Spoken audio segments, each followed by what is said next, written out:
ওকে, screen দেখা যাচ্ছে, right? Yes, ma'am. ওকে, so আজকের সেটা হচ্ছে আমাদের লাস্টের দিন যেদিন আমরা ফিজিবিলিটি পড়ছিলাম, ফিজিবিলিটি অ্যানালাইসিস। তো ওটার মধ্যে তিনটা পার্ট ছিল, technical, organisational and economic. So technical আমরা দেখেছি, আমরা অর্গানাইজেশন ফিজিবিলিটিটাও দেখেছি। আজকে যেটা পড়বো সেটা হচ্ছে economic feasibility. So economic feasibility যেটা করে, উপরে একটা কোয়েশ্চেন আছে দেখবা যে শুড বি বিল্ড ইট লেখা, যে আমাদের কি আদৌ যে এই যে সিস্টেমটা আমরা বানাতে চাই সেটা কি আমাদের আদৌ বানানো উচিত নাকি উচিত না। কস্ট এন্ড বেনিফিট এইসব জিনিস অ্যানালাইসিস করে আমাদের দেখা উচিত যে আমরা কি আদৌ এটা বানালে জিনিসটা কতটুকু ইকোনমিক্যালি কতটুকু ফিজিবল হবে।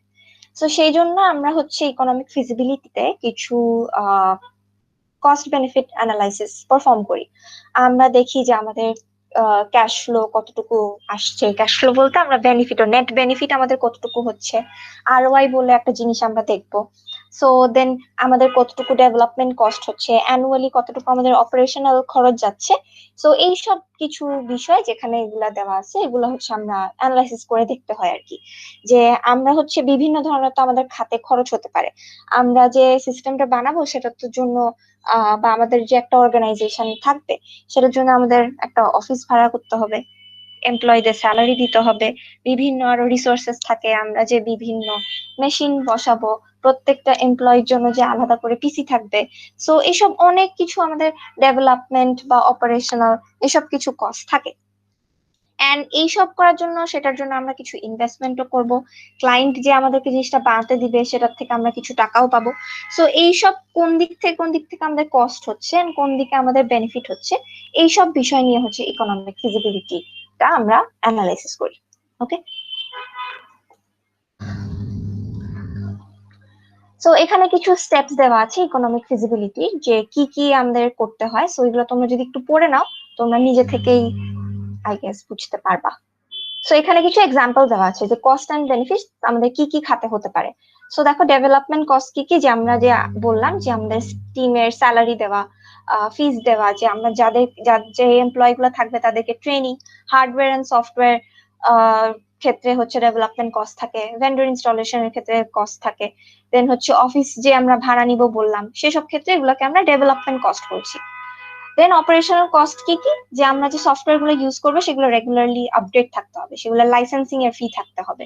সো কমিউনিকেশন চার্জ থাকে, ট্রেনিং, ইউজারকে যখন ট্রেন করবো, যারা ইউজ করবে আমাদের সিস্টেমটা তাদেরকে ট্রেন করার ব্যাপার থাকে। সেগুলো হচ্ছে অপারেশনাল কস্টের আন্ডারে পড়ে। কস্টের পরে আমরা যদি বেনিফিট গুলো দেখি, কিছু ট্যানজিবল আর ইনট্যানজিবল বেনিফিট আছে। সো ট্যানজিবল আর ইনট্যানজিবল কি মনে আছে? যে যখন আমরা জিনিসগুলোকে নিউমেরিক ভ্যালু দিয়ে বা মেজার করতে পারবো, সেক্ষেত্রে আমরা সেগুলোকে ট্যানজিবল বলছি। সেটা কি পরিমাণ আমার সেল ইনক্রিজ হচ্ছে, কতটুকু স্টাফ আমরা কমিয়ে আনতে পারছি, আইটি কস্ট হচ্ছে কিভাবে কমাতে পারছি। সো এইসব কিছু ট্যানজিবল বেনিফিট হচ্ছে আমাদের থাকতে পারে। এবং ইনট্যানজিবল বেনিফিট কি কি, যেগুলো হচ্ছে মেজার করা যায় না বাট ইকুয়ালি ইম্পর্টেন্ট। সো এখানে কাস্টমার সার্ভিসের কথা, মার্কেট শেয়ারের কথা, এগুলো হচ্ছে আমরা আগের দিন দেখেছিলাম। সো এইসব বিষয় নিয়ে হচ্ছে আমরা আলোচনা করব। এখন এখানে দেখো কিছু ভ্যালুস দেওয়া আছে, কিছু ডামি ভ্যালুস দেওয়া আছে যে বেনিফিটস আমাদের কিরকম, বেনিফিটস আমাদের কি কি রকম হতে পারে। যে ইনক্রিজ সেলস হলো এত পরিমাণ, ইমপ্রুভ কাস্টমার সার্ভিস হলো এত পরিমাণ, রিডিউস ইনভেন্টরি কস্ট হলো এত পরিমাণ। সো এগুলো হচ্ছে আমাদের কি পরিমাণ আমাদের বেনিফিট হচ্ছে বিজনেসটা থেকে বা সিস্টেমটা থেকে। সো টোটাল বেনিফিটস আমরা ক্যালকুলেট করলাম। এরপরে আসলো যে ডেভেলপমেন্ট কস্ট আর অপারেশনাল কস্ট, এগুলো হচ্ছে আমাদের কি কি খরচ হচ্ছে। সো এরকম একটা খরচের একটা এস্টিমেশন আমাদের করা হয়েছে, যে এখানে টোটাল ডেভেলপমেন্টের cost and total operational cost.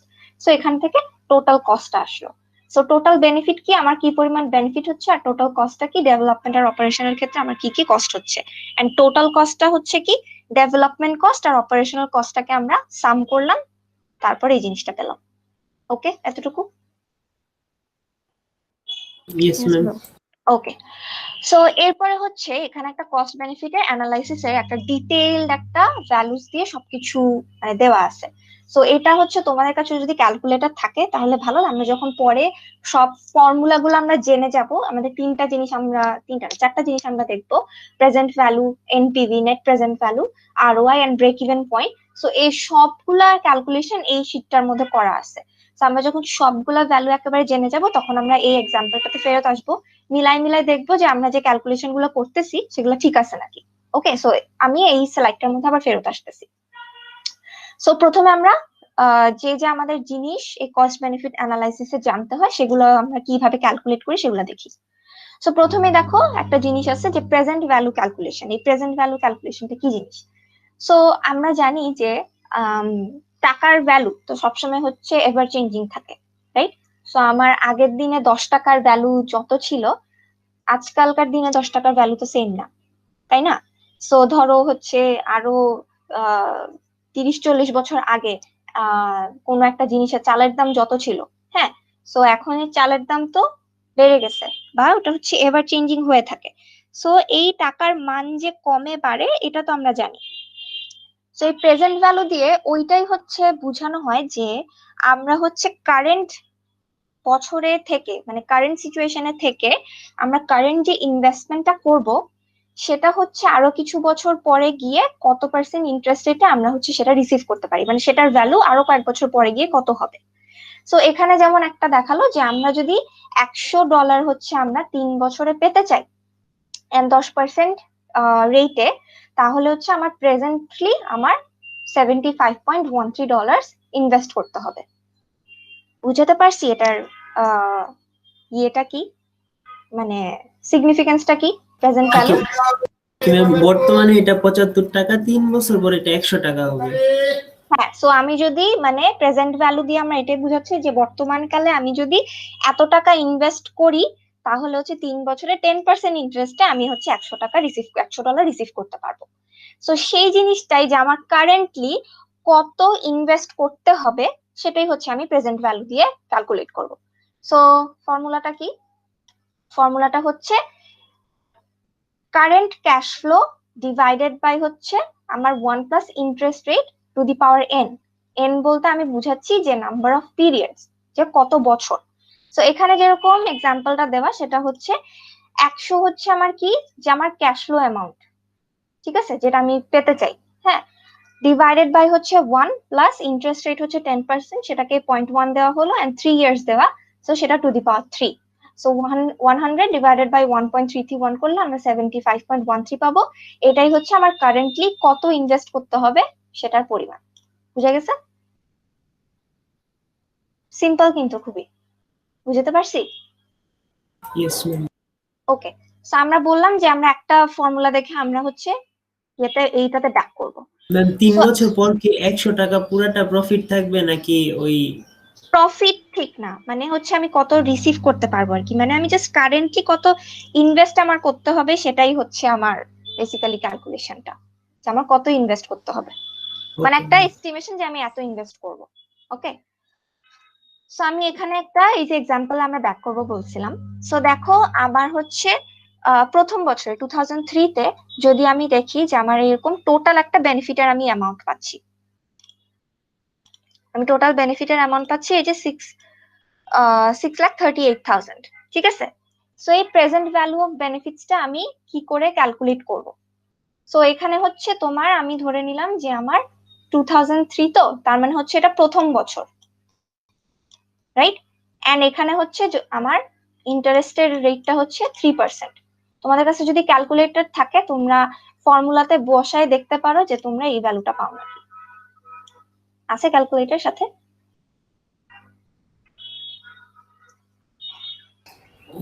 Yes ma'am. আসছে এটা। সো 6,38,000 হচ্ছে আমার ক্যাশ ফ্লো হচ্ছে বেনিফিটসটা। এটাকে আমরা ডিভাইড করতেছি কি 1 + 3%, 3% মানে হচ্ছে 0.03। এন্ড যেহেতু এটা first year, number of periods, তাহলে টু দি পাওয়ার আমার 1 হবে। সো এটা করে দেখো যে তোমার এটা আসে নাকি, যে 6,19,417 আসে নাকি। ম্যাম 3% কি আপনি দিয়ে দিলেন নাকি হ্যাঁ, এখানে 3% আমি মানে এটা হচ্ছে 3% এর হিসাবে করা হয়েছে আর কি। ও এটা আচ্ছা।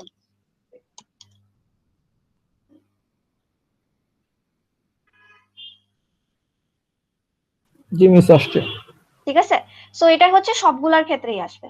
সো পিভি অফ এটা এটা এটা তখন জাস্ট এটার ক্ষেত্রে নাম্বার অফ পিরিয়ডসটা, এই যে এন এর ভ্যালুটা তখন এখানে 2 হয়ে যাবে, এখানে 3 হয়ে যাবে, এখানে 4 হয়ে যাবে, এখানে 5 হবে, ঠিক আছে। সো এখন যখন আমি কস্টের ক্ষেত্রেও সেম, যে পিভি অফ কস্টের ক্ষেত্রেও যদি আমি জিনিসটা ইয়ে করি, যে আমার কারেন্টলি তাহলে কত কস্ট ইয়ে করতে হবে, তাহলে টোটাল কস্টটাকে ডিভাইডেড বাই 1 + 0.03 দিয়ে নাম্বার অফ পিরিয়ডস করলে আমরা প্রেজেন্ট ভ্যালুটা পাবো কস্টের। অলরাইট, সো এটা সবাই পারবো পিভি কিভাবে বের করতে হয়। Yes ma'am. ওকে, সো এটা যদি ক্লিয়ার হয়ে থাকে আমরা প্রসিড করি। এরপর একটা হচ্ছে নেট প্রেজেন্ট ভ্যালু দেওয়া আছে। নেট প্রেজেন্ট ভ্যালুটা কি, বেসিক্যালি হচ্ছে আমার যে টোটাল বেনিফিটটা হবে এন্ড টোটাল প্রেজেন্ট ভ্যালুটা থাকবে কস্টে, PV of total benefits minus PV of total cost. এটাও আমরা দেখে আসি। সো এখানে দেখো ইয়ারলি একটা এনপিভি দেওয়া।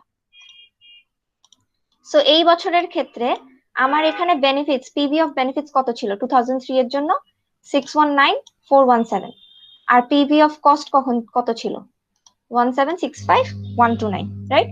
সো তোমরা যদি এই total PV of benefits K PV of cost মানে সাবট্রাক্ট করো পিভি অফ বেনিফিটস থেকে পিভি অফ কস্ট, তাহলে আমরা হচ্ছে ইয়ারলি এনপিভিটা পাবো। সবগুলোর ক্ষেত্রেই কিন্তু সেম, জাস্ট এটা থেকে এটা মাইনাস। বুঝতে পারছি? তোমরা চাইলে ক্যালকুলেট করে দেখতে পারো। ক্যালকুলেট করলে তাহলে তোমাদের কনফিউশনটা থাকবে না যে হচ্ছে আমরা এভাবে ক্যালকুলেট করতেছি আর কি।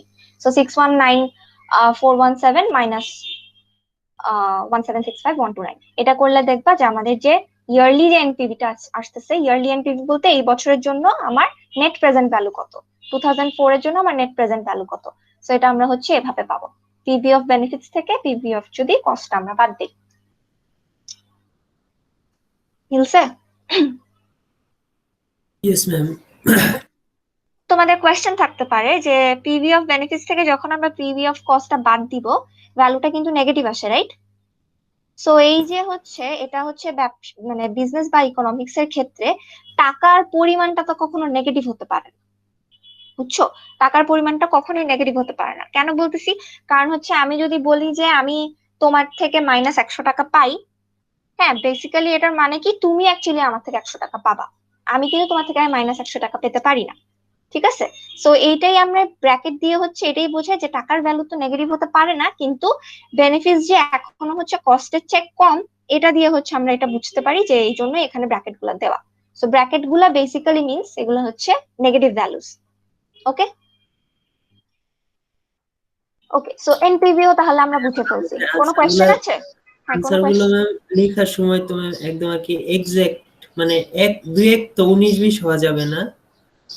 হ্যাঁ, পয়েন্ট তো 19-20 হওয়াই যায়, ঠিক আছে, যেহেতু তোমার পার্সেন্টেজের বিষয় আছে। সো তোমার হয়তো কোয়েশ্চেনে বলে দেওয়া থাকবে যে তুমি 2 ডেসিমাল প্লেসেস পর্যন্ত নাও, বুঝতে পারছি? এখন 2.05 যদি তোমার 2.06 আসে, ওটা তো কোনো ব্যাপার না। Yes ma'am. ওকে, সো কিন্তু মানে অনেক সিগনিফিকেন্ট যদি চেঞ্জ থাকে তখন হচ্ছে গিয়ে প্রবলেম আর কি।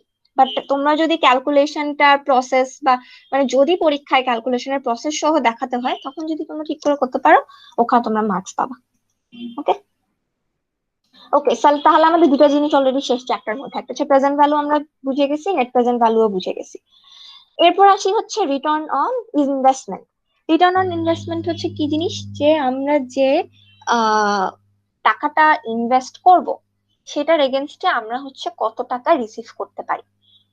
ওকে, সো এখানে লেখা যে measures money received in return for money invested. So আমরা হচ্ছে যত টাকা ইনভেস্ট করব ওটার রিটার্নে আমরা কত টাকা পাবো। তারপর লেখা আছে high ROI is desirable when benefits exceed cost।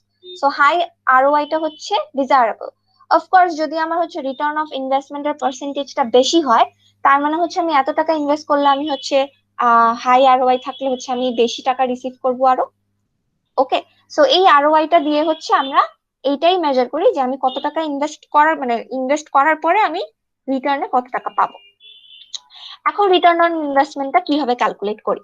So এখানে তোমরা দেখবা যে 4 বছরে আমার হচ্ছে কিছু ভ্যালুস দেওয়া আছে, যে আমার টোটাল বেনিফিটস কত, ইয়ার 1 ইয়ার 2 ইয়ার 3 আমার বেনিফিট কত, এন্ড টোটাল কস্টে আমার হচ্ছে প্রথম বছর থেকে কত কস্ট হলো। এখন এটা তো স্বাভাবিক বিষয়, যখনই আমি সাথে সাথে ব্যবসা শুরু করছি তখন আমার প্রথমে কোনো বেনিফিটস থাকবে না, এটা তখন আমরা এখানে জিরো ধরে নিতে পারি। ঠিক আছে। সো প্রথম যখন আমরা 0 ইয়ারে মানে আমাদের ইনিশিয়াল স্টেজে আমাদের প্রথমে কোনো বেনিফিটস থাকবে না, সো আমাদের প্রথমেই কস্ট থাকবে। কস্টের পরে ওই কস্টের উপর ডিপেন্ড করে আমরা পরের বছরে হচ্ছে কিছু বেনিফিট পাবো, আমাদের কস্ট আরো কমে আসবে, পরের বছরে আবার কোনো বেনিফিট পাবো, এরকম করে হচ্ছে ইয়ে করা হচ্ছে। এখন এই আরওআইটা আমরা কিভাবে ক্যালকুলেট করব? সো এখন আপাতত এগুলা দেখবা না, এগুলো একটু বাদ দাও, জাস্ট এটা থেকে দেখো। সো আমাদের আরওআই এর বেসিক ক্যালকুলেশনটা কি, মানে ফর্মুলাটা কি, যে আমরা টোটাল যে বেনিফিটটা হবে, টোটাল যে এই বেনিফিটটা 1,52,000 মাইনাস টোটাল যে কস্টটা ডিভাইডেড বাই হচ্ছে টোটাল কস্ট। ঠিক আছে। সো আমার দেখো এখানে 4 বছর পরে আমার টোটাল বেনিফিট হচ্ছে 1,52,000, 1,52,000 মাইনাস টোটাল কস্ট, 4 বছর পরে আমার টোটাল কস্ট হচ্ছে 1,38,000, 1,38,000 এন্ড ডিভাইডেড বাই আবার টোটাল কস্ট। সো এটা যেটা পাবো ওটা হচ্ছে আমার 10.14% হচ্ছে আমার তাহলে আরওআই আসে, রিটার্ন অন ইনভেস্টমেন্ট হচ্ছে আমার এই পার্সেন্টেজে আসে। তার মানে কি, যদি আমি ধরো 100 টাকা ইনভেস্ট করি, আমি হচ্ছে কিছু বছর পর গিয়ে আমি 110 টাকা রিটার্ন পাবো।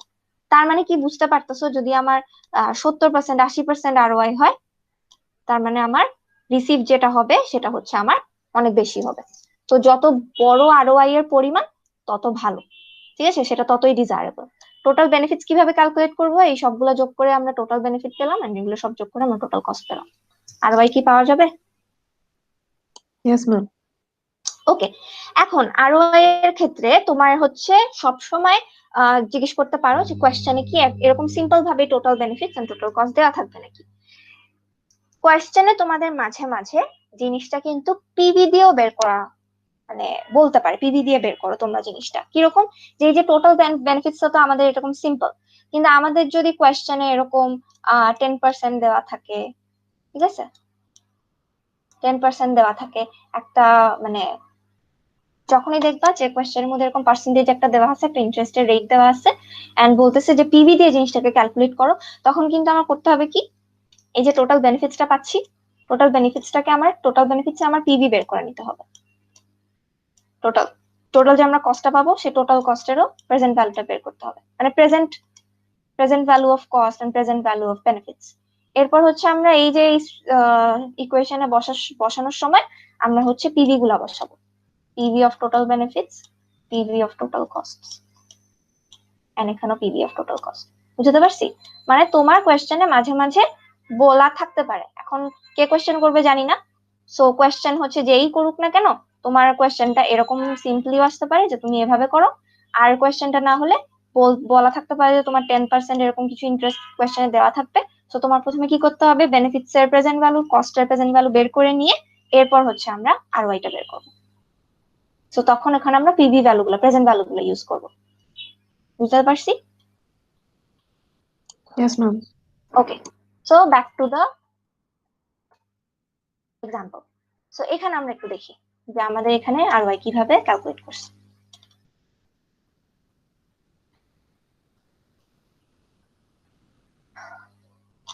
ওকে, সো এখানে দেখো আরওআইটা কি 24.44%।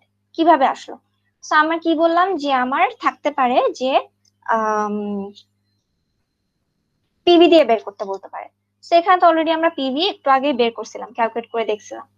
সো এখানে যখন আমরা ক্যালকুলেট করব তখন হচ্ছে PV of all benefits. So PV আমরা এখানে দেখো পিভি অফ অল কস্ট এখানে পাই, পিভি অফ অল বেনিফিটস এখানে টোটালটা আছে। ওকে, সো এই পিভি অফ টোটাল বেনিফিটস থেকে পিভি অফ টোটাল কস্টটা বাদ দিয়ে divided by PV of total cost. আরেকটা জিনিস তোমরা এখানে সিম্পলি দেখতে পারবা যখন এই শীটটা বানাবা, যে এইখানে একটা এনপিভি দেওয়া আছে 629421। এখন এই এনপিভি জিনিসটা কি, একটু আগে আমরা দেখছি না, এনপিভি জিনিসটাই হচ্ছে PV of total benefits divided by sorry minus PV of total cost. এটাই হচ্ছে বেসিক্যালি আমরা আরওআই এর উপরে বসাই না, total benefits minus total cost. So ROI কে আমরা এভাবে লিখতে পারি যে এনপিভিটা মানে টোটাল এনপিভি ডিভাইডেড বাই হচ্ছে কস্ট। ঠিক আছে, তো এখানে তোমরা দেখবা যে এই যে এখানে আমরা এনপিভিটা ক্যালকুলেট করা আছে 629421 ডিভাইডেড বাই 2575331। এই জিনিসটা করলে আমরা 24.44% পাই নাকি তোমরা একটু মিলাই দেখতে পারো। তোমরা কি বুঝতেছো ক্যালকুলেশন গুলা? Yes ma'am. না বুঝলে আমাকে বলো, কারণ একটু ইম্পর্টেন্ট, কারণ মাঝে মাঝে ভুলাই যেতে পারে যে আমরা পিভি ইউজ করবো নাকি ইউজ করবো না, করলে কিভাবে ইউজ করবো। তো তোমাদের যদি ক্যালকুলেটর থেকে থাকে তোমরা ক্যালকুলেট করে বলতে পারো যে মিলছে নাকি। জেমস মিলছে। Okay great. সো তাহলে হচ্ছে রিটার্ন অন ইনভেস্টমেন্টও হচ্ছে যদি আমাদের পিভি দিয়ে বের করতে বলতে পারে, তাহলে হচ্ছে আমরা যে এনপিভি টোটালটা পাবো সেটা দিয়ে আমরা করতে পারি। সো এনপিভি বলতে তো বুঝছো যে আমরা হচ্ছে টোটাল বেনিফিটটা থেকে টোটাল কস্টটাকে বাদ দিছি, পিভি অফ টোটাল বেনিফিটস থেকে পিভি অফ টোটাল কস্টটাকে বাদ দিছি, এরপর হচ্ছে এনপিভি পাইছি, ওটাকে কস্ট দিয়ে ডিভাইড করলাম। ওকে, সো আরও আইও পারবো। এন্ড যদি সিম্পলি দেওয়া থাকে তাহলেও আই গেস পারার কথা। এগুলো একটু মুছে ফেলি।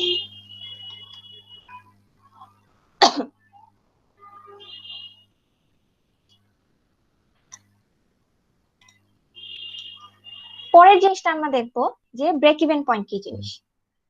এটাকে যদি আমি একটু সিম্পলি এখানে একটু ড্র করে দেখাই।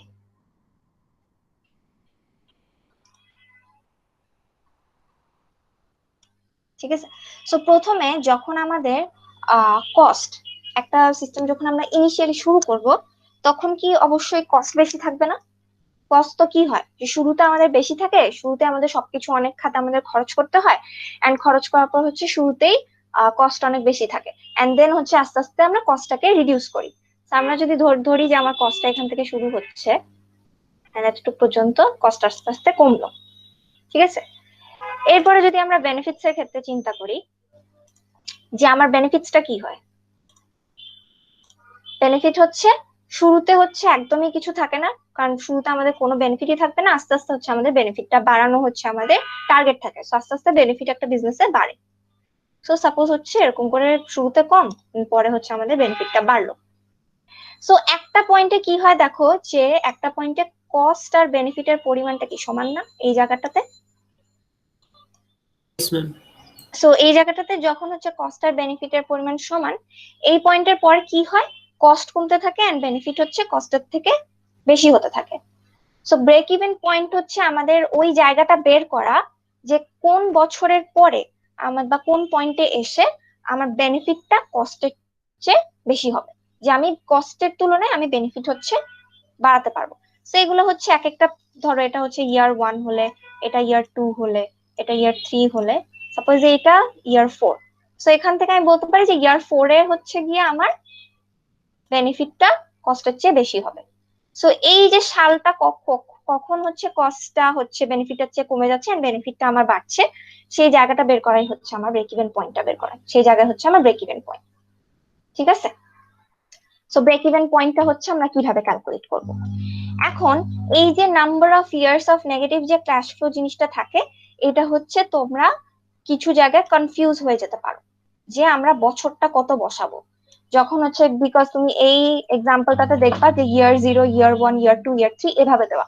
তোমরা যখন করতে যাবা তখন দেখা যাবে এখানে 2001, 2002, 2003 এরকম ইকুয়েশন দেওয়া। তো আমি কিভাবে হচ্ছে এই সালটা নিচ্ছি এটা একটু মনে রেখো, তাহলে হচ্ছে ওইটাই তোমরা ইউজ করলে তোমরা নিয়ার টু কারেক্ট আনসার পাবা বা একদম অ্যাকুরেট আনসারটা পাবা। ঠিক আছে, সো প্রথমে আমাদের কি বের করতে হবে যে number of years of negative cash flow, এটা বলতে কি বোঝাচ্ছে? Total benefit. হ্যাঁ বলো, কেউ কিছু বলবা?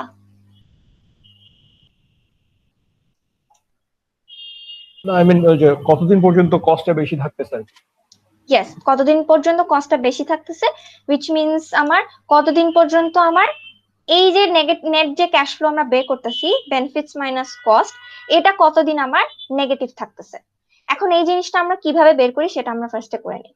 যে আমার প্রথমে তো আমি এখানে বললাম যে ইয়ার 1 এ আমার বেনিফিটস হচ্ছে 0 ছিল।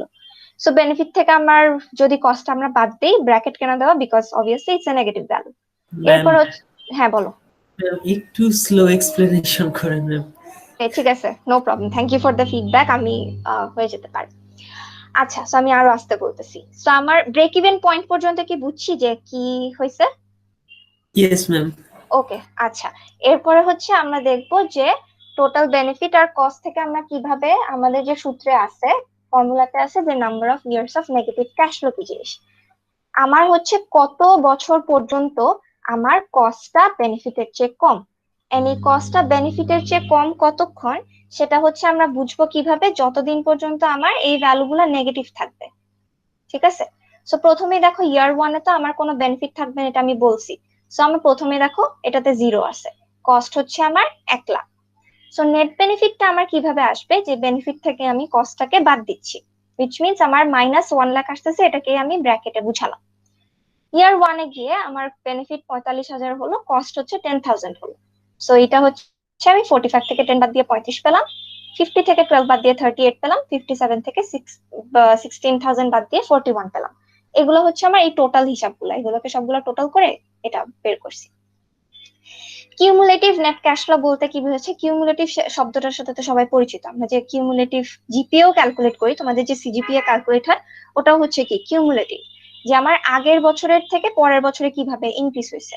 সো এই জিনিসটা কিভাবে, যখন আমার এখানে নেগেটিভ 1 লাখ থাকতেছে, ইয়ার ওয়ানে হচ্ছে আমার নেট বেনিফিটটা 35,000 আসলো।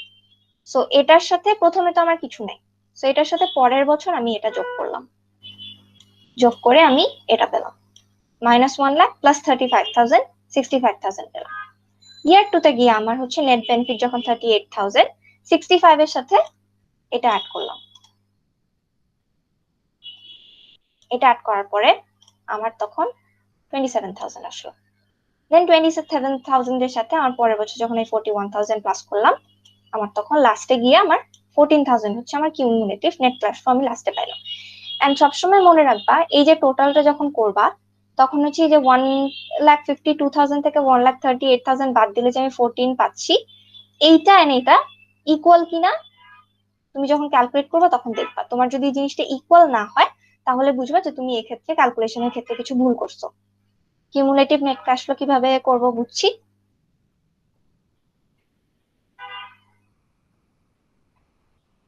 Yes ma'am.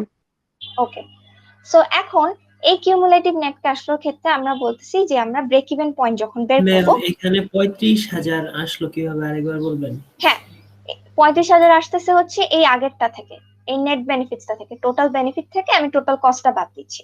ইয়ার ওয়ানের ক্ষেত্রে দেখো আমার বেনিফিটটা হচ্ছিল 45,000, কস্টটা হচ্ছিল 10,000, তো আমার নেট বেনিফিট কত, বেনিফিট থেকে আমি কস্টটা বাদ দিব, সো এখান থেকে আমি 35 পাইছি। পরেরটার ক্ষেত্রে একই, পরেরটার ক্ষেত্রেও একই। কিউমুলেটিভটা কি, আমি হচ্ছে প্রথম বছরে যেটা পাইছি দেন হচ্ছে পরের বছরের সাথে ওটা যোগ করলে, আমরা ওই যে স্ট্যাটিস্টিক্স এর জিনিসটা করি, যে আমরা যখন কিউমুলেটিভ গ্রাফ বের করি তখন হচ্ছে আগেরটার সাথে পরেরটা যোগ করে হচ্ছে জিনিসটা পাই, দেন লাস্টে গিয়ে টোটালটা পাই। হ্যাঁ, সো এটা হচ্ছে এই মাইনাসটার সাথে আমি এই যে পরের বছরটা যোগ করে 65 পেলাম, দেন 38 যোগ করে 27 পেলাম, এটা পেলাম। ঠিক আছে, কিউমুলেটিভ পর্যন্ত ক্লিয়ার। এখন আমাকে যেটা বের করতে বলছে যে আমার number of negative cash flow কত, এই number of years of negative cash flow, যে আমার ইয়ারটা কত। এখন সিম্পলি তোমরা যখন এখানে দেখবা তোমরা বলতে পারো দেখে যে এখানে 1 বছর, 2 বছর এন্ড 3 বছর, তিনটাতে হচ্ছে আমার নেগেটিভ ভ্যালু। তো তোমরা বলতে পারো দেখে যে number of years of negative cash flow হচ্ছে 3, বাট 3 হবে না, এটা আনসার হবে 2। এটা এখন আমরা কিভাবে বুঝবো যে সালটা আমরা কিভাবে নিব। মনে রাখবা দুইটা কেস হতে পারে, একটা কেস হবে যখন হচ্ছে তোমার প্রথম যে ইয়ারটা আমার দেখা যাবে সেটাতে যদি আমার বেনিফিটসটা 0 থাকে, ঠিক আছে, প্রথমেই যদি আমার বেনিফিট 0 থাকে তখন আমি কি করব, প্রথম বছরটাকে কনসিডার করব না, তখন আমি এটাকে কনসিডার করব এন্ড এটাকে কনসিডার করব। সো সেই ক্ষেত্রে আমার number of negative cash flow এর বছরটা থাকবে 2। বাট যদি আমার এরকম কেস থাকে যে আমার প্রথমে কিছু বেনিফিট আছে, শূন্য নাই, মানে কিছু বেনিফিট আছে, তখন সেই ক্ষেত্রে আমার হচ্ছে number of years of negative cash flow হচ্ছে 3। কখন একটা ইয়ার বাদ দিব, কখন হচ্ছে 3 নিব, বুঝতে পারছি? Yes ma'am. ওকে, সো এই ক্ষেত্রেও দেখো যখন আমি এই যে number of years of negative cash flow, এখানে ওরা 2 নিছে। কেন 2 নিছে? কারণ আমার এখানে প্রথম ইয়ারে আমার কোনো বেনিফিট নাই, বেনিফিট আমার 0, এই জন্য আমি একটা ইয়ার বাদ দিয়ে আমি পরের দুইটাতে যেটাতে নেগেটিভ ছিল 65 এবং 27 সেই দুটাকে নিছি। এখন তোমরা এই এক্সাম্পলটা দেখে কিছু ক্যালকুলেট করা ছাড়াই আমরা কি বলতে পারি না যে হচ্ছে দেখো আমার নেগেটিভ থেকে পজিটিভ কখন হয়েছে, এই ইয়ার 2 থেকে এই 3 এর মাঝখানে কখনো। এখানে তোমার কিউমুলেটিভ নেট ক্যাশ ফ্লোটা -27 ছিল, পরের বছরে গিয়ে আমার 14 হয়ে গেছে, তার মানে কি নেগেটিভ থেকে পজিটিভ হয়েছে। সো আমার তাহলে ব্রেক ইভেন পয়েন্টটা কি আমরা এটা দেখেই বলতে পারতেছি যে 2 থেকে 3 বছরের মাঝখানে কোন একটা সময় হবে। ক্লিয়ার এতটুকু? কিন্তু এটা আমরা ক্যালকুলেট করবো যে এক্স্যাক্টলি কোন বছর হয়েছে, জানুয়ারি ফেব্রুয়ারি কোন মাসে হয়েছে, তো সেটা হচ্ছে আমরা ব্রেক ইভেন পয়েন্ট থেকে বের করতে পারবো। সো আমরা প্রথমে যেটা আমাদের লাগবে যে number of years of negative cash flow, সেটা আমরা বের করলাম। এরপরে ফর্মুলাতে কি আছে, that years net cash flow minus that years cumulative cash flow divided by that years net cash flow. এই দ্যাট ইয়ার বলতে আমাদের কি বুঝাচ্ছে? ব্রেক পয়েন্টের, ব্রেক ইভেন পয়েন্টের ম্যাম, নাকি স্টার্টিং ইয়ারের? ব্রেক ইভেন পয়েন্টটা আমরা বের করতেছি, ব্রেক ইভেন পয়েন্টটা কোন বছরে হবে সেটা আমরা হচ্ছে আমাদের বের করব, কিন্তু এই দ্যাট ইয়ারের net cash flow and that ইয়ারের কিউমুলেটিভ ক্যাশ ফ্লো এটা কি বুঝাচ্ছে ওটা দেখি। সো এই ক্যাশ, মনে রাখবা যে নেট বেনিফিটসটাই কিন্তু বেসিক্যালি ক্যাশ ফ্লো, ঠিক আছে? সো তোমাদের যদি কোথাও বেনিফিটস শব্দটা দিয়ে দেয়, ক্যাশ ফ্লো শব্দটা না দেয়, মাউস দিয়ে লেখা একটু কঠিন, এক্সকিউজ দ্যাট। সো নেট বেনিফিটটাই হচ্ছে তোমার বেসিক্যালি ক্যাশ ফ্লো। সো এখানে হচ্ছে কিউমুলেটিভ ক্যাশ ফ্লো হচ্ছে আমার লাগবে, আর নেট বেনিফিট ক্যাশ ফ্লো ওটা লাগবে। এখন এই যে দ্যাট ইয়ার বলছে, এখানে দ্যাট ইয়ার বলতে কোন বছরের এই নেট ক্যাশ ফ্লো আর কিউমুলেটিভ ক্যাশ ফ্লো আমরা নিব। সো অলওয়েজ মনে রাখবা যে যেই পয়েন্টে হচ্ছে আমার এই যে নেগেটিভ ছিল, হ্যাঁ আমরা যে বছরটা নিলাম না, ইয়ার 2 নিলাম, যে এতটুকু পর্যন্ত আমার নেগেটিভ। সো আমরা এই যে ক্যাশ ফ্লো ক্যালকুলেট করি কোনো ব্যবসায়, কোনো ব্যাংকে বা কিছুতেই, যখন আমরা কোনো বছরের কত ক্যাশ ফ্লো হয়েছে, কত বেনিফিট হয়েছে, এটা যখন আমরা ক্যালকুলেট করি, সেটা তো পরের বছরে গিয়ে করি, রাইট? মানে এই যে ইয়ার 2 তে কত হয়েছে, এটা তো আমরা পরের বছরে গিয়ে জানবো, তাই না? সো এই যে that years negative cash flow বলতে যেটা বুঝাচ্ছে, তখন ফর্মুলাতে যে বললো that years net cash flow minus that years cumulative cash flow. So আমরা ভ্যালু যেগুলো নিব সেটা হচ্ছে 41,000 নিব নেট ক্যাশ ফ্লো, আর কিউমুলেটিভ ক্যাশ ফ্লো নিব হচ্ছে 14,000। সো এই যে net cash flow 41,000 minus 14,000 divided by that years net cash flow 41,000, এরপর মাইনাস করে 2 প্লাস 28,000 ডিভাইডেড বাই 41,000 হলে 2.68 ইয়ার্স যেটা আসে, যেটা আমরা বললাম যে 2 আর 3 এর মাঝখানে কোন একটা সময় আসবে, সেটাই হচ্ছে আমাদের ব্রেক ইভেন পয়েন্ট। তোমরা কি বুঝছো নাকি বুঝো নাই বলো এবার? Yes ma'am. শিওর? সো যদি বুঝে থাকো তাহলে আমি হচ্ছে ওই আমাদের যে ইয়েটা আছে, একটা শীট ক্রিয়েট করা আছে, ওটাতে আমরা দেখবো, তাহলে ওটাতে ক্যালকুলেট করে যে আমরা এটা আনতে পারতেছি নাকি। সবাই বুঝছো তো? শিওর? কোনো কনফিউশন থাকলে কিন্তু বলো। ওকে, সো তাহলে আমরা হচ্ছে ওই এক্সাম্পলটাতে যাই, ওটাতে কিভাবে ব্রেক ইভেন পয়েন্ট ক্যালকুলেট করছে। ম্যাম বড় সফটওয়্যার কোম্পানিগুলোয় তো ম্যাম এগুলো হ্যান্ডেল করার জন্য আলাদা অ্যাকাউন্টেন্ট থাকে। সেটাই, মানে এটাই আমি বলছি যে এই কাজগুলো হচ্ছে আমাদের না, মানে টেকনিক্যাল সাইডে যারা থাকি এগুলো হচ্ছে তাদের না, কাজ না। হ্যাঁ, সো এই জন্য, বাট তোমাদের মানে জানা উচিত যে মানে শুধু তো টেকনিক্যাল সাইড জানলেই মানে হবে না, এগুলো সম্পর্কে ডিপ আলোচনা না, মানে ডিপ একদম নলেজ না থাকলে একটা ওভারভিউ জানা দরকার আর কি, যে বেসিক্যালি আরওআই, আমি যে একটা ব্যবসা করব বা কিছু একটা করবো, এটার মধ্যে আরওআইটা কি, ব্রেক ইভেন পয়েন্টটা কি, জাস্ট তোমাদেরকে জাস্ট একটা ওভারভিউ দেওয়ার জন্য। সো এই জন্য সিম্পল ক্যালকুলেশন গুলো জানা, বেশি আমরা ডিপে হচ্ছে এই জন্যই যাচ্ছি না, ঠিক আছে? যে কস্ট বেনিফিট অ্যানালাইসিসটা একটা সিস্টেমের ক্ষেত্রে কি আমাদের সিগনিফিকেন্স ক্রিয়েট করে। ওকে, সো এখানে আমাদের এই ব্রেক ইভেন পয়েন্ট আমরা কিভাবে ক্যালকুলেট করব? এখন তোমাদেরকে আমি আগেই যেটা বলছিলাম যে সব সময় এরকম হবে না যে তোমাদেরকে এরকম simple total benefit and cost দিয়ে দিছে, তোমাদেরকে হয়তো পিভি দিয়েও ব্রেক ইভেন পয়েন্টটা বের করতে হতে পারে, পিভি দিয়ে যেরকম আমরা আরওআই বের করছি। সো এখানেও এই প্রবলেমটা আমরা দেখি যে প্রথমে আমাদের কি বছরটা বের করতে হবে, রাইট? কত বছর আমরা হতে পারে। এখন এখানে দেখে কেউ বলতে পারবা যে বছর কত হবে? সো আমাদের কিউমুলেটিভ এনপিভি গুলো দেখো, এগুলো এই যে ব্র্যাকেট দেওয়া। সো নেগেটিভ ক্যাশ ফ্লো আমরা এই 3টা বছরে দেখতেছি, 1, 2 and 3। So number of years of negative cash flow কি হবে? 3 হবে নাকি 2 হবে এই ক্ষেত্রে? এনিওয়ান? এখানে তো ম্যাম 3 হবে, কেন 3 হবে বলো? মানে তো ফার্স্টে তো 0 না। হ্যাঁ, সো ফার্স্টে আমাদের বেনিফিট এই বছরে কিন্তু আছে 2003 যে দেখতেছি বেনিফিট আমাদের 0 না, সো এই জন্য এই ক্ষেত্রে আমরা ইয়ারটা 3 নিব। সো বুঝতে পারছো সবাই কেন কখন 3 নিব এন্ড কখন প্রথম বছরটা বাদ দিব?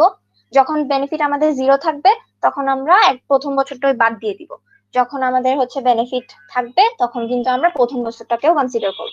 সো এই জন্য এখানে নাম্বার অফ ইয়ার্স অফ যে মানে ফর্মুলা যেটা যে numbers of years of negative cash flow, সেই জন্য এক্ষেত্রে এটা হবে 3। ওকে, এরপর আমাদের বের করতে হবে কি that years net cash flow minus that years cumulative cash flow. So that years net cash flow কি? আবার বললাম যে যেই বছরটা নেগেটিভ তার পরের বছরটা নিব। সো দ্যাট ইয়ার্স এই যে yearly NPV net present value, so এটা হচ্ছে 4,50,019 মাইনাস কিউমুলেটিভটা সেই বছরের, এই যে কিউমুলেটিভ দেখবা 166,026। সো 450,019 থেকে 166,026 বাদ দিব, divided by that years net cash flow, আবার ডিভাইডেড বাই 450,019। এখানে দেখো একটু করা আছে, এই যে 450,019 মাইনাস 166,026 ডিভাইডেড বাই 450, এটা থেকে যেটা পাবো সেটার সাথে আমরা এই 3 বছরটাকে যোগ করব, সাথে 3.63 ইয়ার্স। তোমরা চাইলে ক্যালকুলেটর একটু ক্যালকুলেট করে দেখতে পারো যে মিলে নাকি। আর না বুঝলে আমাকে জিজ্ঞেস করো যে পিভি এর ক্ষেত্রে বুঝতেছি না মিস। এখন তোমাদের কিন্তু এগুলো তো যে যেমন এগুলা কিন্তু করা আছে এখানে, তোমাদের ক্ষেত্রে তোমাদের কিন্তু এগুলো করা থাকবে না। তোমাদের কিন্তু দেখা যাবে শুধু এই টোটাল বেনিফিটসটা দেওয়া আছে এন্ড এই টোটাল কস্টটা দেওয়া আছে। তো প্রথম কাজ কি হবে তখন? প্রথম কাজ হবে হচ্ছে এই যে পার্সেন্টেজ দেখে ইন্টারেস্ট রেটটা দেখে আমাদের পিভি বের করতে হবে, সবগুলোর জন্য পিভি বের করতে হবে। পিভি বের করার পর সেগুলোর জন্য আমাদের এই এনপিভিটা বের করতে হবে, নেট বের করতে হবে। নেটের পরে কি করতে হবে? কিউমুলেটিভটা বের করতে হবে। এরপরে দেখবো কতটাতে নেগেটিভ আছে, ওভাবে বছরটা নিব, এরপরে হচ্ছে ইয়ে করবো। সো কোয়েশ্চেনে কিন্তু দেওয়া থাকবে শুধু বেনিফিট আর কস্ট, ঠিক আছে? এরপর প্রেজেন্ট ভ্যালু গুলা বের করা, এনপিভি বের করা, কিউমুলেটিভ এনপিভি গুলা বের করা, এগুলো কিন্তু তোমাদের কাজ। বুঝতে পারছি? ম্যাম পিভি অফ বলো। বেনিফিটস আর পিভি অফ অল বেনিফিটস এর মধ্যে কি difference? Okay, so PV of বেনিফিটসটা দেখো হচ্ছে এই যে 63800টাকে, এটাকে ওই যে 3% ইন্টারেস্ট প্রথমে বলছিলাম আমরা, এটা ক্যালকুলেট করছিলাম এই বছরের জন্য, ক্যালকুলেট করলাম 2005 এর জন্য করলাম, এটার জন্য করলাম, এটার জন্য করলাম, রাইট? এই পিভি অফ অল বেনিফিটসটা বেসিক্যালি হচ্ছে কিউমুলেটিভ যেটা বের করতেছিলাম না সেটা। সো 619417 এর সাথে প্রথম বছরে তো এটা থাকবে, প্রথম বছরে তো সেমই থাকবে, পরের বছরে এটা প্লাস আচ্ছা, এটা, বুঝতে পারছি। পরের বছরে এটা প্লাস এটা, পরের বছরে এটা প্লাস এটা, and that will be এটা, এটার পরে এটা প্লাস এটা। এন্ড এই যে পিভি অফ বেনিফিটস এর সময় তুমি যে টোটালটা পাবা, এই টোটালটা আর এই টোটালটা দেখো ইকুয়াল হবে, যদি ইকুয়াল না হয় বুঝবা যে ভুল করছো। সো এই পিভি অফ অল বেনিফিটসটা হচ্ছে বেসিক্যালি কিউমুলেটিভ, দেন এখানে পিভি অফ অল কস্টটা হচ্ছে বেসিক্যালি কিউমুলেটিভ, এন্ড এই লাস্ট ভ্যালুগুলো অলওয়েজ সেম হবে। এন্ড দেন এনপিভি হচ্ছে এইটা পিভি অফ এই বেনিফিটস মাইনাস পিভি অফ এই কস্ট। সো এইটা মাইনাস এটা হলে এই এনপিভি পেলাম, এটা মাইনাস এটা হলে এই এনপিভি পেলাম, এটা মাইনাস এটা হলে এই এনপিভি পেলাম। সবগুলো এনপিভি পাওয়ার পর কিউমুলেটিভ এনপিভি अगेन এটা, দেন এটা প্লাস এটা, এটা প্লাস এটা, এটা প্লাস এটা। আমি কি বেশি তাড়াতাড়ি যাচ্ছি নাকি আমি আরেকবার পুরো জিনিসটা বলবো প্রথম থেকে? না ম্যাম, বুঝতে পেরেছি। ওকে, সো ব্রেক ইভেন পয়েন্ট হচ্ছে এটা। ব্রেক ইভেন পয়েন্টের পরে হচ্ছে এখানে জাস্ট একটা সামারি দেওয়া যে কোনটা হচ্ছে কি কি আছে, মানে সবগুলার ইয়ে আর কি, present value, net present value, ROI and break even point, that's it. So এই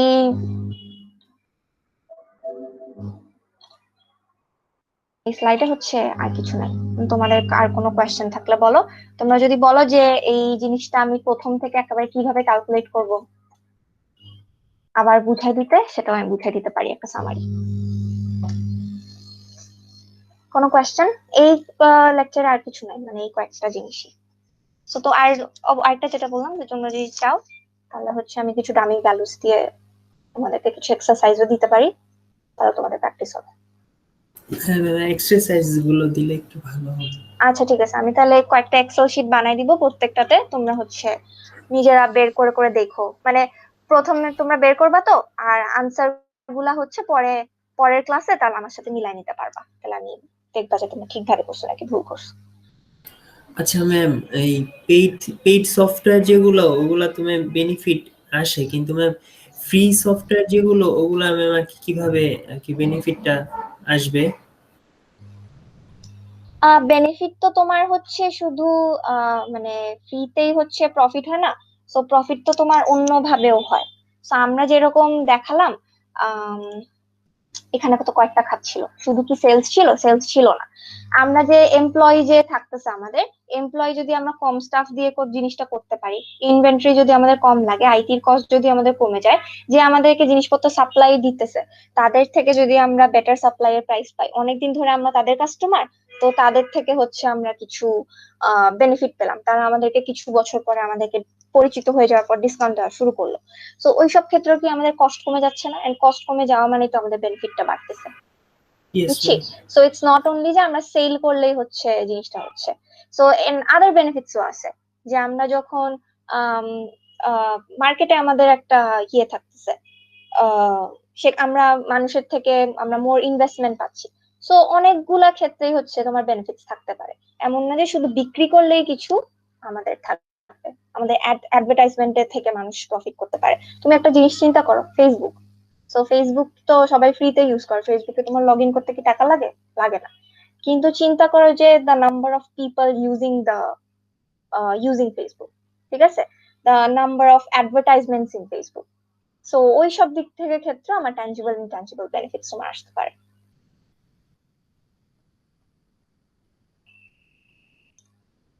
ওকে, সো ম্যাথস সবাই পারবো নাকি দেখাই দিতে হবে আরেকবার?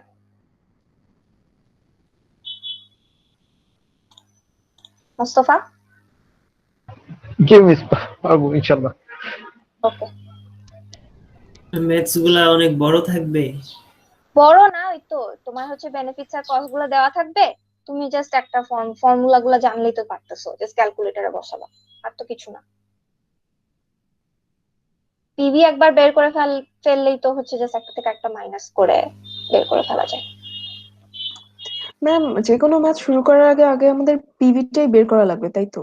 যদি তোমাদেরকে ওই পার্সেন্টেজটা দিয়ে দেয়, যেমন এইসব পরে একটা যে পরে যে ইয়েটা আছে, পরে যে আমাদের এক্সাম্পলটা দেখানো হয়েছে, এই যে টোটাল বেনিফিট আর কস্ট, এখানে কিন্তু ডিরেক্ট দেখো বেনিফিট বের করে ফেলছে আর কিউমুলেটিভও বের করে ফেলছে, এখানে কিন্তু পিভি বের করে নেই। তো যদি বাই চান্স কোয়েশ্চেনে বলা থাকে যে তোমার প্রেজেন্ট ভ্যালু বের করতে হবে, বা দেখো যে একটা এরকম একটা কোয়েশ্চেনে এরকম একটা পার্সেন্টেজ দেওয়া আছে, তখনই বুঝবা যে পিভি আসলে বের করতে হবে। ওকে। Okay ma'am. সো তাহলে আমাদের প্রথম কাজ কি, আমি তাও তোমরা যেহেতু বলতেছো না, তাও আমি একবার সামারিটা বলে দিই, পরে দেখবা করার সময়, মানে আসলে পড়ানোর সময় বুঝে যায় না, নিজে যখন করতে যাও তখনই হচ্ছে প্রবলেম গুলো আমি ফেস করি বেসিক্যালি। সো ফার্স্টে হচ্ছে আমাদের দেওয়া থাকবে কি কি, দেওয়া থাকবে হচ্ছে এই যে টোটাল বেনিফিট জিনিসটা দেওয়া থাকবে, টোটাল এই কস্ট জিনিসটা দেওয়া থাকবে, বা এটাও দেওয়া না থাকতে পারে, এই সব জিনিসগুলো দেওয়া থাকতে পারে যদি তোমাদেরকে আরো প্যাচাইতে চায় বা ঘুরাইতে চায়। সো ডেভেলপমেন্ট কস্ট আর অপারেশন কস্ট আলাদা ভাবে দেওয়া থাকতো, তোমার তখন এই দুইটা যোগ করে টোটাল কস্টটা বের করতে হবে। সো প্রত্যেক বছরের জন্য আমাদের তাহলে টোটাল বেনিফিট আর টোটাল কস্ট এটা হচ্ছে তাহলে প্রশ্নে দেওয়া। ওকে। সো প্রথম কাজ কি, আমার যে ইন্টারেস্টটা থাকবে কোন একটা পার্সেন্টেজ, এই ক্ষেত্রে তো বলছিলাম যে 3% ছিল। সো প্রথম কাজটা কি, প্রত্যেকটার জন্য আমরা এই বেনিফিট গুলার পিভি বের করে ফেলবো, এটার জন্য এটা হবে, এটার জন্য এটা হবে, এটার জন্য এটা হবে, এটার জন্য এটা হবে, এটার জন্য এটা হবে। কস্টের ক্ষেত্রেও পিভি গুলা বের করে ফেলবো, এটার জন্য এটা, এটার জন্য এটা, এটার জন্য এটা, এটার জন্য এটা, এটা। ক্লিয়ার? এরপরে যেটা করতে হবে যে পিভি অফ অল বেনিফিটস, এটা যদি বের নাও করো সমস্যা নেই, এটা হচ্ছে জাস্ট বোঝানোর জন্য দেওয়া হয়েছে, কারণ এটা বেসিক্যালি পরে গিয়ে আমরা এমনিতেও করব। সো তোমার যে তোমার ইয়েটা কি বলে ওটাকে, স্টেপটা দরকার নেই, সেটা করার দরকার নেই। আলাদা আলাদা পিভি বের করার পরে এখানে তো সবগুলাই 5টা যোগ করে তো তুমি এটা পাবা, এই টোটালটা পাবা, টোটাল পিভি।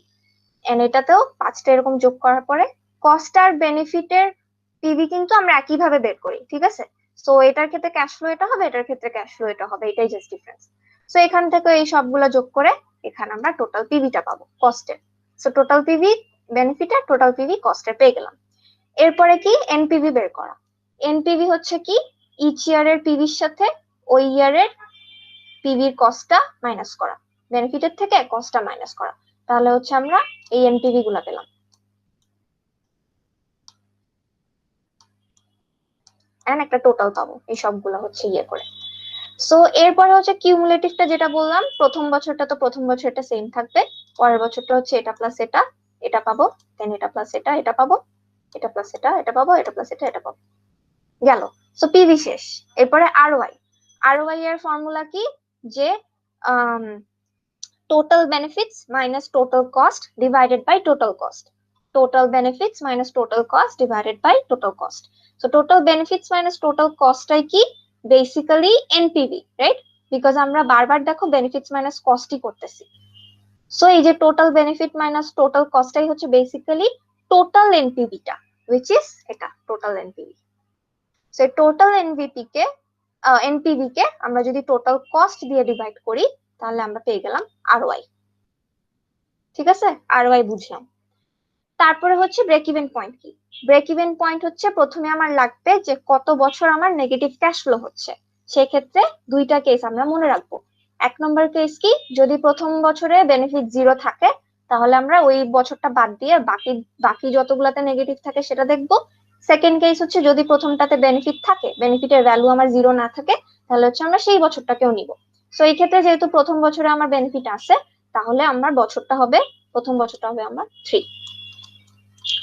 এটার সাথে কি অ্যাড করব, that years net cash flow minus that years cumulative cash flow divided by that years net cash flow. And that ইয়ারটা কি, যে বছরে আমার নেগেটিভ সে বছরের পরের বছরেই তো হচ্ছে আগের বছরটাকে আমার আগের বছরের ক্যালকুলেশনটা আগের বছরের ক্যাশ ফ্লোটাকে ডিনোট করে। সো এই জন্য যে বছরটা আমার যেটুকু বছর পর্যন্ত আমরা নিলাম, এই যে 3 বছর পর্যন্ত আমরা নিলাম, তার পরের বছরে যেই এনপিভিটা থাকবে that is net cash flow minus cumulative cash flow divided by again net cash flow. So এই যে 450019 নেট ক্যাশ ফ্লো দ্যাট ইয়ারের, দেন মাইনাস দ্যাট ইয়ারের cumulative cash flow divided by that ইয়ারের নেট ক্যাশ ফ্লো। সো এটা পাবো 0.63, এটার সাথে এই বছরটা যোগ করে দিব। সো 3.63 ইয়ার্স এ আমার ব্রেক ইভেন পয়েন্ট হবে। এই হলো হচ্ছে টোটাল বিষয়। বলেন কারো কোনো কোশ্চেন আছে নাকি? আর থ্যাংক ইউ বলার জন্য যে আমি ফার্স্ট যাচ্ছি। সো এরকম যদি হয় কখনো মনে হয়ে থাকে আমাকে যে কোনো টাইমে ইন্টারাপ্ট করতে বলতে পারো যে মিস বুঝতেছি না কিছু। ঠিক আছে, ওকে। আর কোনো কোশ্চেন নাকি ক্লিয়ার সবার? It's clear. Okay, Tasina Umar clear? Yes ma'am. Yes, ma'am. Okay, very good. তাহলে হচ্ছে তোমাদের মনে হয় একটা কুইজ হতে পারে সামনে। সো কুইজের জন্য হচ্ছে মানে যদি এখনো হয়ে থাকে যে এখনো শুরু করো নাই পড়াশোনা, তাহলে আই রেকমেন্ড যে একটু পড়াশোনা শুরু করে দাও। সো হয়তো তোমার ফার্স্ট লেকচার, সেকেন্ড লেকচার অথবা থার্ড লেকচার পর্যন্ত কুইজ হতে পারে। সো এই আর কি। আর হচ্ছে পপ কুইজ একটা ম্যাপ দেওয়া আছে, ওটা কি মানে ট্রাই করা হয়েছে এখনো পর্যন্ত? Teams questions. হয়েছে? Teams. আচ্ছা ঠিক আছে, তাহলে তো ভালো। তাহলে যারা করো নাই, যদি না করে থাকো তাহলে এখন যদি বুঝে থাকো তাহলে ওটা একদম ইজিলি করতে পারবা। সো এই আর কি। নেক্সট দিন হচ্ছে আমরা থার্ড লেকচারে যাব রিকোয়ারমেন্ট অ্যানালাইসিসে, যেটা নিয়ে আমি প্রথম দিন থেকে এমফাসিস করতেছিলাম যে রিকোয়ারমেন্ট মানে স্পেসিফাইড করে দেওয়া হচ্ছে কতটা ইম্পর্টেন্ট একটা সিস্টেম ডিজাইনের সময়। সো নেক্সট দিন থেকে হচ্ছে আমরা রিকোয়ারমেন্ট অ্যানালাইসিস দেখবো আর কি। সো এর মাসে তোমাদের কুইজের ডেটটা কখন সেটা হচ্ছে ডিসকর্ডে জানাই দেওয়া হবে। আর হচ্ছে আরেকটা যেটা বললাম যে তোমরা যদি আরো প্র্যাকটিস করতে চাও, আমি কয়েকটা ডামি ভ্যালুস দিয়ে তোমাদেরকে প্র্যাকটিসের জন্য দিয়ে দিব। পরে ওটা করে আসলে তাহলে ওগুলা নিয়ে আলোচনা করতে পারবো, মানে আনসার গুলা নিয়ে হয়েছে নাকি হয়নি। ঠিক আছে, সো যদি আর কোনো কোয়েশ্চেন না থাকে লেকচার এতটুকু।